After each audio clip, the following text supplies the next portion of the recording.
बोल बोल देवघर वाले बाबा की।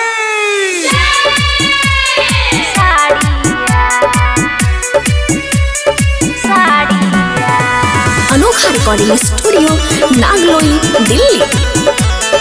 म्यूजिक बाय नीरज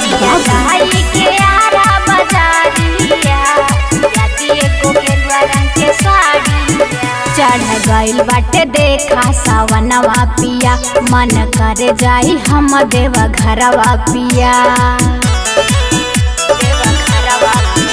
चढ़ गइल बाटे देखा सावनवा पिया, मन करे जाई हम देव घरवा पिया। ए जी बुक कर दी देव घर के गाड़िया, पिया जाई के आरा बाजारिया, लिया दिए गो गेरुआ रंग के साड़िया। पिया जाई के आरा बाजारिया, लिया दिए गो गेरुआ रंग के साड़िया।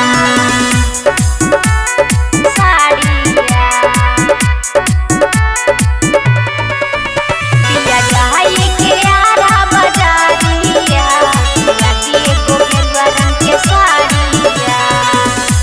मनवा के श्रद्धा तिहती पुराई, कहरी जानी लेट पिया, जल्दी रहुआ जाई, जल्दी रहुआ जाई।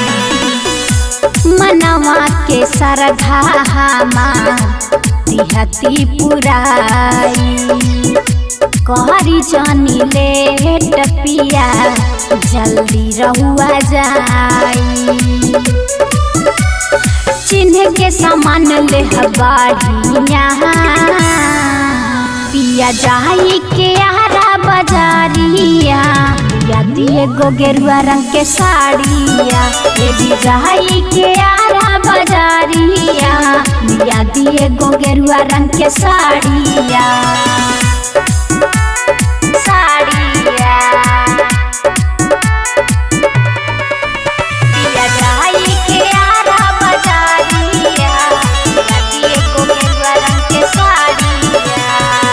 निम्पराज के पिया करी नानी सजी, रहुए पे लागल बाटे हमार तया सजी, हमार तया सजी। निम्पराज के पिया करी नानी सजी, रहुए पे लागल बाटे हमार तया सजी।